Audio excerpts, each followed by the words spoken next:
निर्भर करता है। ये तो सरकार का पक्ष है। जहाँ तक विधायक निधि का सवाल है, अभी हमने कोतवालीपुर में सड़क का लोकार्पण किया, आपके आमेपुर में सड़क का लोकार्पण किया। लगभग 30-35 सड़कें जो गांव में है सीसी उसका हल किया। लगभग 40 सड़कें हमारी प्रस्तावित हैं, और जो दवा इलाज के लिए लोग आते हैं जो ठेकेदारों को मिल रही हैं जो गड्ढा भरने के लिए, तो कुछ गड्ढे भरे जा रहे हैं, कुछ खाली हैं, उस पर भी कुछ कहना चाहेंगे? देखिए, गड्ढा मुक्ति का जो प्योड़ी का अभियान चलता है, ये मुक्त भ्रष्टाचार अभियान है। इसमें सरकार और अधिकारी मिली भगत करके इस अभियान को चलाती है। मैंने अभी एक लिखित क्वेश्चन किया था कि नगर विकास में कितने आउटसोर्सिंग है, तो 1,78,000 हैं। बिजली विभाग में कितने हैं, तो 84,000 है। तो आप बताइए, ये सरकार का लिखित है। तो जब आप 4-5 लाख से ज्यादा पद आउटसोर्स।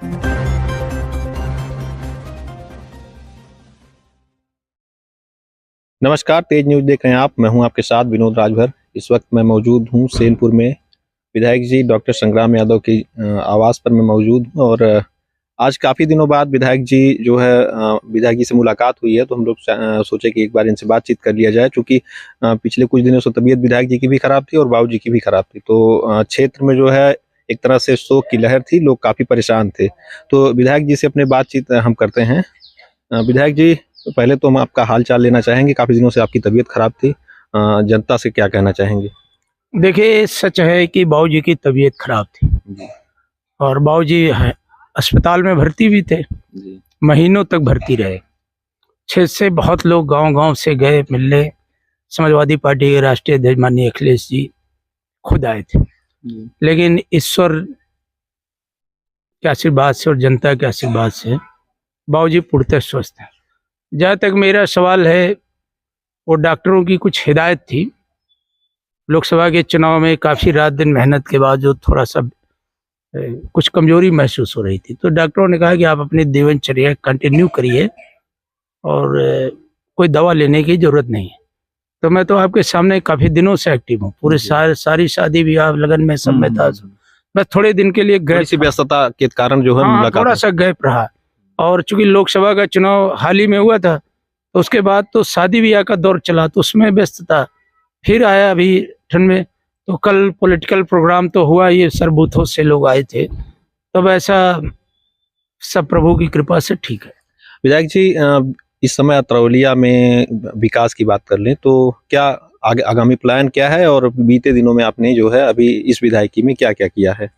देखिए, जहाँ तक विकास तो एक सतत प्रक्रिया है जी, और ये तो समय अनुकाल होता ही रहेगा। लेकिन इधर कुछ दिक्कतें आई हैं। जो हमारी ग्रामीण सड़कें हैं, उसकी स्थिति अच्छी नहीं है जी, क्योंकि उसका नियम था कि 5 साल बाद 7 साल बाद रिपेयरिंग होगी, और जहाँ ज़्यादा दिक्कत होगी नवनिर्माण की भी स्वीकृतियाँ।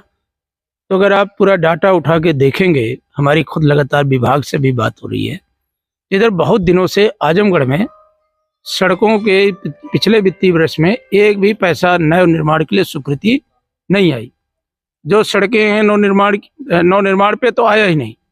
जो पुरानी सड़कें हैं, उन सड़कों पे 7-8 सड़कों को छोड़ करके नया हमारे पास पूरी लिस्ट है, और हम उस पर बहुत जल्द नियम 51 के तहत उत्तर प्रदेश के विधानसभा में भी हमने सवाल लगाया था, खासकर कप्तानगंज अरोला मार्ग को लेकर के, सिकंदरपुर नरिया मार्ग को लेके, और सभी ग्रामीण सड़कों के लिए।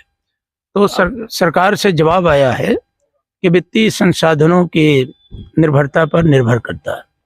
ये तो सरकार का पक्ष है। जहाँ तक विधायक निधि का सवाल है, अभी हमने कोतवालीपुर में सड़क का लोकार्पण किया, आपके आमेपुर में सड़क का लोकार्पण किया। लगभग 30-35 सड़कें जो गांव में है सीसी उसका हल किया। लगभग 40 सड़कें हमारी प्रस्तावित हैं, और जो दवा इलाज के लिए लोग आते हैं उस पे तो विधायक निधि से बड़ी सड़कें नहीं बन सकती हैं। हमने कुछ अनुरोध किया था जिला पंचायत से, तो उससे भी स्वीकृतियाँ आई हैं। तो हमारे पूरे विधानसभा में लगभग 60-70 जगह मेरी निधि से का प्रस्तावित है। बहुत जल्द उसकी टेंडरिंग प्रक्रिया लिख करके मुख्य विकास अधिकारी को दे दिया है। बाबूजी का निधि का पहली बार प्रयोग हो रहा है, बीच में वो तो थे नहीं, तो उनके भी प्रस्ताव गए हैं लगभग 30-32 सड़कों का। विधायक जी, अभी आप क्षेत्र में घूम रहे होंगे तो कहीं ना कहीं सड़कों का हाल आपने देखा होगा। कुछ सड़कें तो जो ठेकेदारों को मिल रही हैं जो गड्ढा भरने के लिए, तो कुछ गड्ढे भरे जा रहे हैं, कुछ खाली हैं, उस पर भी कुछ कहना चाहेंगे? देखिए, गड्ढा मुक्ति का जो प्योड़ी का अभियान चलता है, ये मुख्यतः भ्रष्टाचार अभियान है। इसमें सरकार और अधिकारी मिली भगत करके इस अभियान को चलाते हैं। इसको विधानसभा में भी कहा गया, हमारे नेता माननीय अखिलेश यादव जी ने भी कहा, कई हजारों करोड़ रुपए इसी तरह से बंदर बाट करके केवल खाना पूर्ति होती है और खाना पूर्ति करके पैसा निकाल लिया जाता है। तो ये गड्ढा मुक्ति अभियान जो सरकार द्वारा चलाया जाता है, ये विशेषतः एक वसूली अभियान है, पूरी तौर पे भ्रष्टाचार में। अच्छा, ये जो अभियान चलाया जा रहा है, इसके संबंध में कभी कोई शिकायत आपको मिली है? जैसे जनता आपसे कभी कहती है कि नहीं? ये तो आम चर्चा है। शिकायत क्या है? हमने क्या कप्तानगंज नरहौला मार्ग पे पहली बार तो प्रदर्शन भी करना पड़ा, पदयात्रा भी करनी पड़ी, लेकिन आज तक बना नहीं बना। आश्चर्य तो तब होता है कि अभी 4-5 दिन पहले जो हमारा अयोध्या का राम मंदिर, उसके क्षेत्र के बाबू फौजदार सिंह के स्कूल पे चंपत राय जी खुद आए थे और कई मिनिस्टर्स आ चुके, तो उनको खुद उस सड़क पे चल के ही तो गए होंगे गहजी में। तो मैंने कहा क्या उनको लोग नहीं बताए या उनको नहीं आभास हुआ? तो आज लगातार 7 साल से उस सड़क को लेकर के अयोध्या के पूर्व सांसद जो लल्लू सिंह है, उन्होंने पत्र लिखा था। बीजेपी सरकार को जो उनके सहयोग से चल रही है, निषाद राज पार्टी को, उनका सबका लेटर पैड है मेरे पास। और मैंने खुद कई बार उत्तर प्रदेश की विधानसभा में, जहां तक सवाल है, आखिर क्या वजह आपको क्या लग रही है कि क्यों नहीं बनवा रहे हैं? ये ना जाने क्यों निष्क्रियता, हम तो खुद नहीं समझ पा रहे हैं। केशव मौर्य जी जब पीओडी के मिनिस्टर थे तो उनसे भी मैं मिला था, जितिन प्रसाद से मिलकर फोटो भी जारी किया था। तो मैं खुद प्राकलन समिति में हूँ, जो एस्टिमेट कमेटी है उत्तर प्रदेश विधानसभा की। खुद मीटिंग में 2-2, 3-3 मरतबा वो अधिकारी असहज महसूस करते हैं। लोकसभा चुनाव से पहले उसकी 56 करोड़ रुपए की स्वीकृति का टेंडर भी निकाला गया, बाद में वो टेंडर कैंसिल हो गया।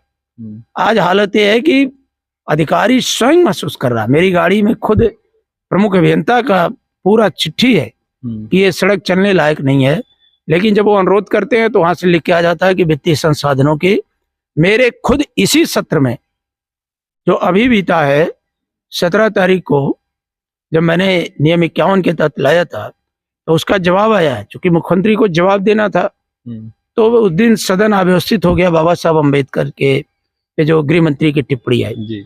तो खुद मुख्यमंत्री जी का लिखित है, आप कहेंगे मैं वो प्रस्तुत कर दूंगा, कि उन्होंने वित्तीय संसाधनों की निर्भरता पे करके मुझे उत्तर दे दिया। अच्छा, बाबा साहब की आपने बात कर ली, तो अमित शाह ने जो टिप्पणी की है बाबा साहब डॉक्टर भीमराव अम्बेडकर पर, उस पर भी कुछ कह दीजिए। देखिए, कहना क्या है, ये पूरी भारतीय जनता पार्टी की साजिश है कि जो ये 25-30 सालों में जो पिछड़ी जातियां, जो बहुत हमारे साथ, तो मैं तो स्पष्ट कहता हूं कि कांग्रेस को भी जो न्याय करना चाहिए था नहीं किया।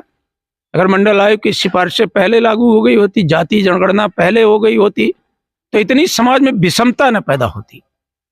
लेकिन मूवमेंट चला इस प्रदेश में, देश में, हमारे नेता माननीय मुलायम सिंह यादव जी के नेतृत्व में, मानवर काशीराम साहब ने, तो जो पिछड़ी जातियां थी उनको उन्होंने 85-15 भी कहा, एक गोलबंदी हुई। तो जिसके कारण इन लोगों ने थोड़ा पढ़ाई लिखाई की तरफ आगे बढ़ी, लेकिन वो जो लक्ष्य था उस लक्ष्य तक अभी नहीं पहुंच पाई। उसके बाद ये बीजेपी साजिश कर रही है, लगातार साजिश कर रही है कि पिछड़े अपने हक अधिकार से वंचित हो जाए, दलित अपने हक अधिकार से वंचित हो जाए।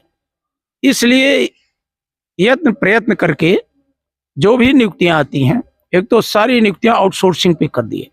आप जाइए तरौलिया का अस्पताल देखिए, आउटसोर्सिंग पे मैंने अभी एक लिखित क्वेश्चन किया था कि नगर विकास में कितने आउटसोर्सिंग है, तो 1,78,000 हैं। बिजली विभाग में कितने हैं, तो 84,000 है। तो आप बताइए, ये सरकार का लिखित है।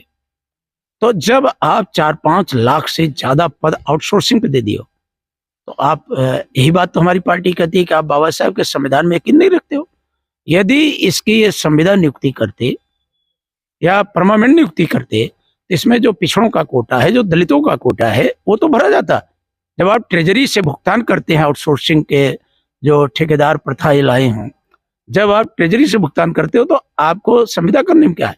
लेकिन ये संविदा कर देंगे तो संविदा में हमें आरक्षण का पालन करना पड़ेगा। तो इसलिए ये उस तरह का षड्यंत्र कर करके 69,000 शिक्षक भर्ती में आप देखे, और मैंने विधानसभा में कहा था, योगी जी जवाब भी दिए थे, तो वो कह देते हैं सब जुडिशियल है, सुप्रीम कोर्ट सुनवाई कर।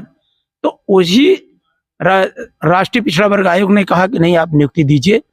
इलाहाबाद का हाई कोर्ट कहा कि आप ये क्यों दौड़ा रहे हैं बच्चों को, इनको तुरंत ज्वाइनिंग कराइए। लेकिन ये कुछ लोगों को भेज देते हैं कि न्यायालय चले जाएं। आज 4 साल से ऊपर हो गया, आज वो नियुक्तियां क्लियर नहीं हो पाई।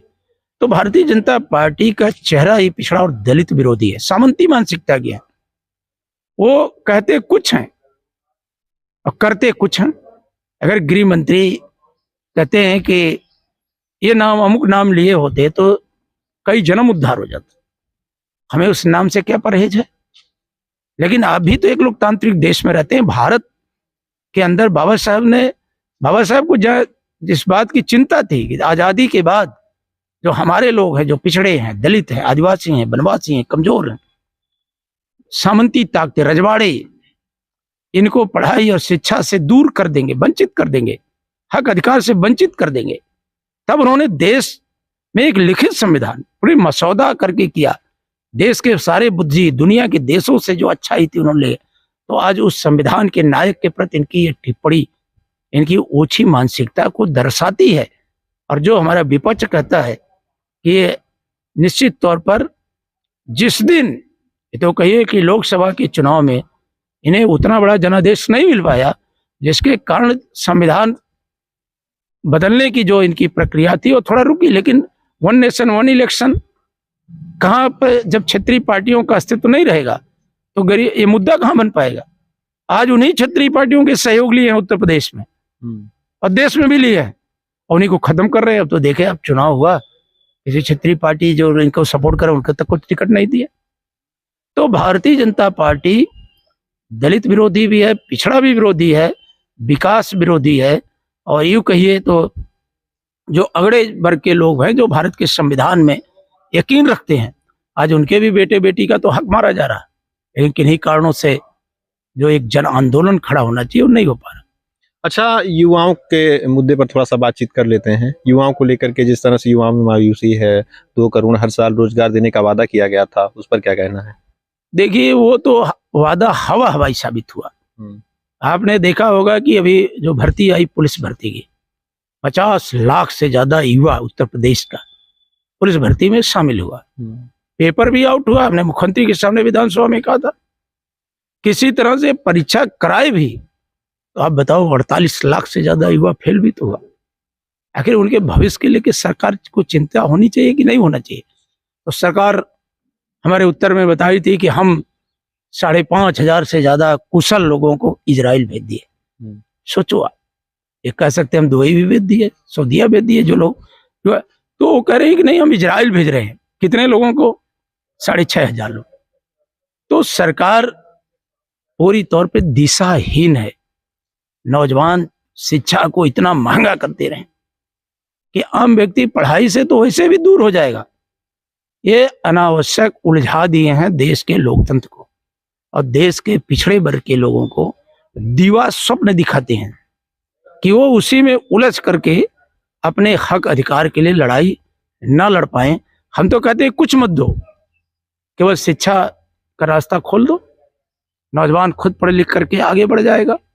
जो हमें संविधान के अंदर अधिकार मिला है, उस अधिकार को ईमानदारी से लागू कर दो। तो क्यों चोरी करते हो, क्यों आउटसोर्सिंग कर दो? इसीलिए ये विधानसभा का सत्र भी नहीं चलाना चाहते। जानते हैं कि वहां बातचीत होगी। ये तो सोशल मीडिया है, यूट्यूब है, जो सच को सामने लाने का पूरी तौर पे प्रयास कर रहा है। नहीं तो नेशनल मीडिया का क्या हाल है, वो किसी से छिपा नहीं है। अगर उनको खबर दबाना था अमित शाह ने जो बोल दिया तो सांसदों में मारपीट दिखाने लगे। वहां तो सीसी कैमरे लगे हैं, पल पल पीर, तो क्या दिखाने की क्या जरूरत है? उसको देखो सीसी कैमरे में, जो दोषी है, जो संसद का नियम है उसमें लाके उसके खिलाफ कार्रवाई करो, कौन उसका साथ देगा? लेकिन इन्हें उसने ये खबरों को डाइवर्ट करो, तो ये खबरों को डाइवर्ट करने के लिए हमेशा प्रयास करते हैं कि लोगों का ध्यान महंगाई पे न जाए, बेरोजगारी पे न जाए, भ्रष्टाचार पे न जाए, जो गांव में उदासी है उस पे न जाए। ये तरह तरह का प्रयास करते रहते हैं। अच्छा, उपचुनाव को लेकर के क्या कहेंगे? जिस तरह से जगह जगह से तस्वीरें आई, इसके साथ ही जो हिंसा हुई संभल में, उस पर क्या कहना है? उपचुनाव और हिंसा जो हुई है दोनों पर। देखिए, इस दोनों चीजों पे मैं विधानसभा में माननीय मुख्यमंत्री जी के सामने बोल चुका हूं। पूरा देश देखा, उत्तर प्रदेश देखा, उसमें कुछ बचा नहीं। मैंने तो साफ, मेरा आरोप है कि जो इन्होंने वोटों की लूट की कुदरकी में, मीरापुर में, अंबेडकर नगर, और पीडीए के लोग जो आपके बूथ लेवल अफसर थे, मैंने जितना छोटा, उसमें उनको ना शामिल करके जिलाधिकारी लोगों ने उन्हें बीएलए के योग्य भी नहीं समझा, बीएलओ हटा दिया, और एक तरफा पुलिस लगा करके जिस तरह से वोटों की लूट हुई, खून नंबी लिवालो लगा करके कुदरकी में महिला को खड़ा कर दिया। पूरा सोशल मीडिया, पूरा देश देखा। चुनाव आयोग थोड़ा संज्ञान लिया, लेकिन बहुत मामूली संज्ञान लिया। उससे ध्यान हटाने के लिए सरकार ने बहराइच के अंदर भी दंगा प्रायोजित किया, और सरकार ने संभल के अंदर, मेरा तो सीधे सीधे आरोप था खुद मुख्यमंत्री जी की मौजूदगी में कि संभल के सर्वे पे आखिर सुप्रीम कोर्ट ने क्यों रोक लगाया? क्यों सुप्रीम कोर्ट ने कहा कि निचले अदालत इस तरह के निर्णय नहीं दे सकती? एक प्रक्रिया का पालन करना होगा। यदि आपका निर्णय सही था तो सुप्रीम कोर्ट ने क्यों रोक लगाया? आप नाम बदल रहे थे, जब कांवड़ यात्रा निकली तो सुप्रीम कोर्ट ने हस्तक्षेप किया। आप गरीबों का मकान उजाड़ने के लिए बहराइच में आगे बढ़ गए तो सुप्रीम कोर्ट ने आपके बुलडोजर को रोका, कहा यह गैर कानूनी है, अगर किसी का घर गिराना है तो आप नियमों के तहत आइए। तो सरकार को नियमों में, संविधान में, न्याय पे विश्वास नहीं है। सरकार एक तरह से तानाशाही ला करके अपना सामंती चेहरा दिखा करके गरीबों को अपमानित करने का लगातार प्रयास कर रही है, और उनके हक अधिकार को लूटने का काम कर रही है। अच्छा, आप यहाँ नहीं थे उस समय, शायद मंत्री जी की तबीयत खराब थी, गन्ना समिति के चुनाव हो रहे थे। उस दौरान आपको भी सूचना मिली होगी, कहीं ना कहीं आपने भी सारी चीजें देखी होंगी, उस पर क्या कहना है? देखिए, अब तो बीत गया। उस समय जो कहना था जिलाधिकारी से भी कहे थे, पुलिस कप्तान से भी कहे थे, यही इनका असली चेहरा। इसी चेहरा को तो गरीब समझ जाता तो इन्हें कहीं ठिकान न मिलता। मैंने कहा ना कि लोकतंत्र में जो पिछड़ी जातियां, इससे पहले मैंने ऑन द फ्लोर बोला था, आप देख लो कांग्रेस की सरकार में कोई राजभर मंत्री था? उठा के देख लीजिए, दलित तक कैबिनेट मिनिस्टर नहीं बनते थे। जब क्षेत्रीय पार्टियां आई, जगाई, तो बहन जी ने भी अवसर दिया था, माननीय अखिलेश यादव जी ने भी अवसर दिया,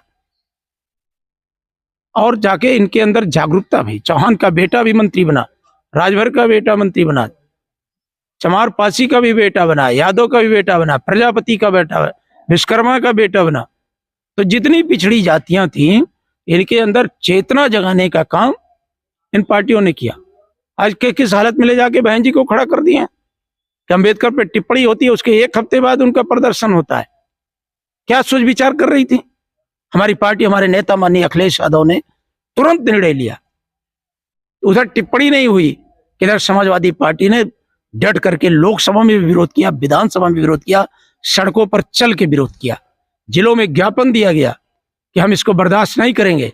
और अभी हमारा फिर 26 तारीख से हम सेक्टरवार जाकर के जनता को सचेत करेंगे कि वो अपने बच्चों के भविष्य के लेकर के सचेत हो जाए, नहीं तो जिस दिन इस संविधान को बदल देंगे, गरीब का बेटा न प्रधान बन पाएगा, न बीडीसी, न जिला पंचायत, न ब्लॉक प्रमुख, और न एमएलए बन पाएगा।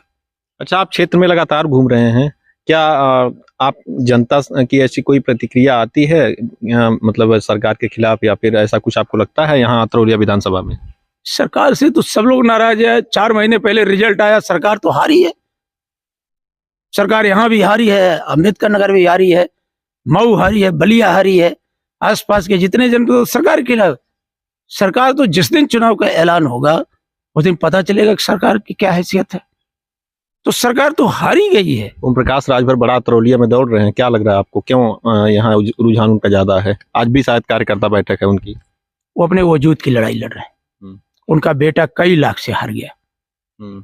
दूसरे भी हैं बगल, खासकर पड़ोस से ही हैं, उनका भी बेटा लाखों वोटों से हार गया।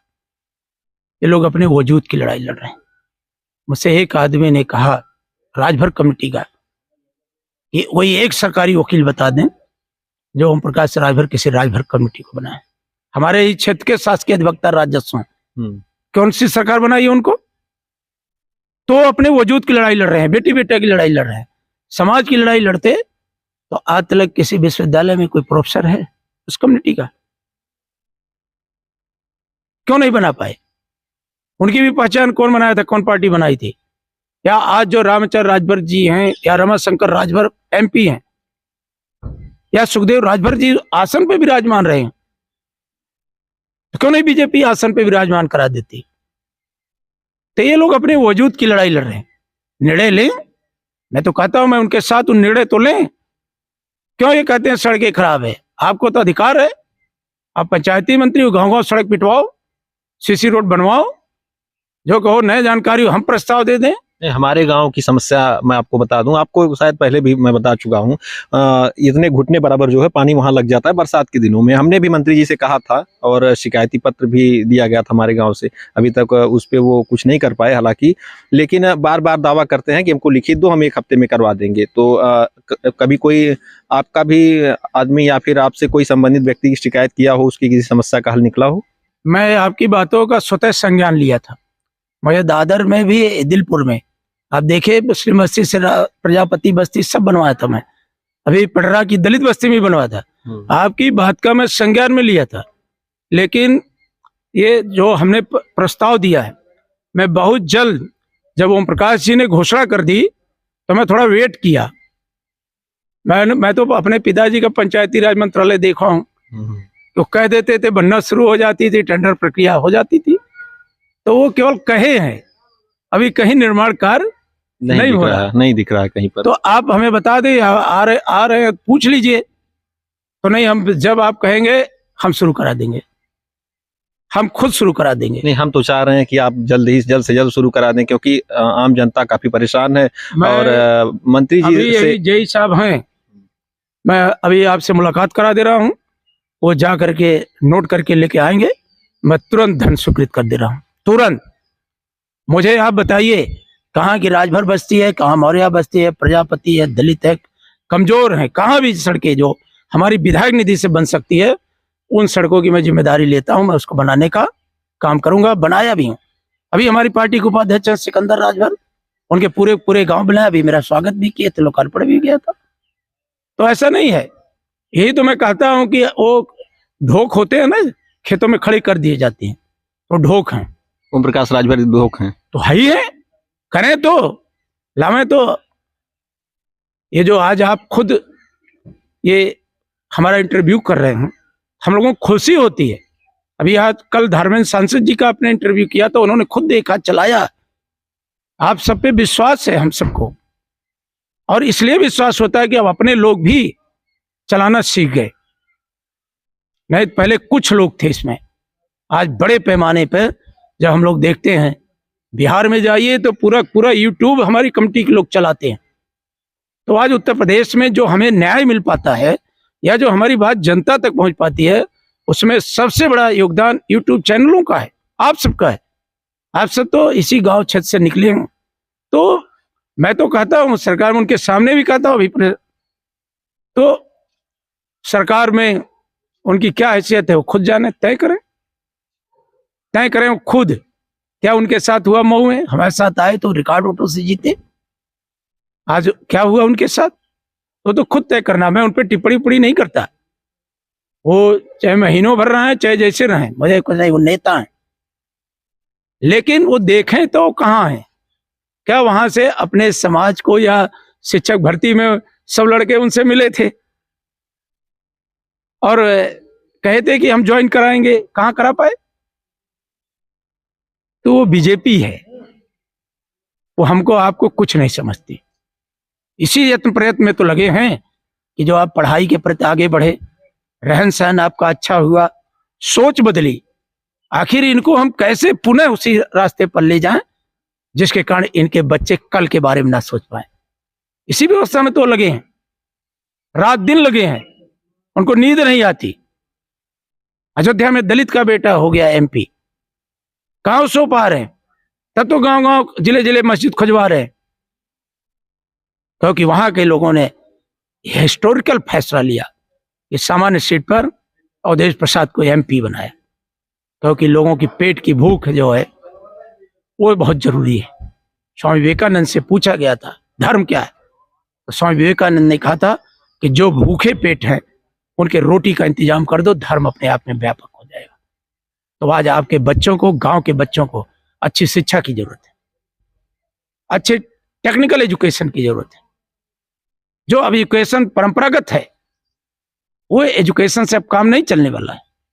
जब तक हम तकनीकी के आधार पर उनको कुशल नहीं बनाएंगे तब तक उस दौड़ में कहां से पाएंगे। अब तो ये कह रहे हैं 27,000 हम प्राइमरी स्कूल बंद करेंगे। आजमगढ़ में 400 कुछ का आया है कि जहां बच्चे ही नहीं है। तो इनकी असल में मंशा है कि जो इधर 25-30 सालों में लोग पिछड़े और दलित कम्युनिटी के लोग जो कहीं ना कहीं सेक्रेटरी हुए हैं, लेखपाल हुए हैं, नर्स हुए हैं, माली चौकीदार हुए हैं, अधिकारी भी हुए हैं, डॉक्टर भी हुए हैं, इनको कैसे रोका जाए। और उसके रोकने का एक ही रास्ता है कि आउटसोर्सिंग लाओ। अब आउटसोर्सिंग ला करके हमारे हक अधिकार को, बाबा साहब के दिए अधिकार को खत्म करने का। देखा आपने, हमने डॉक्टर संग्राम यादव जो अतरौलिया के विधायक हैं और यहाँ पर जो है काफी लोकप्रिय विधायक हैं, उनसे बातचीत की है। फिलहाल ऐसे ही तमाम खबरों से जुड़े रहने के लिए आप देखते रहिए तेज न्यूज।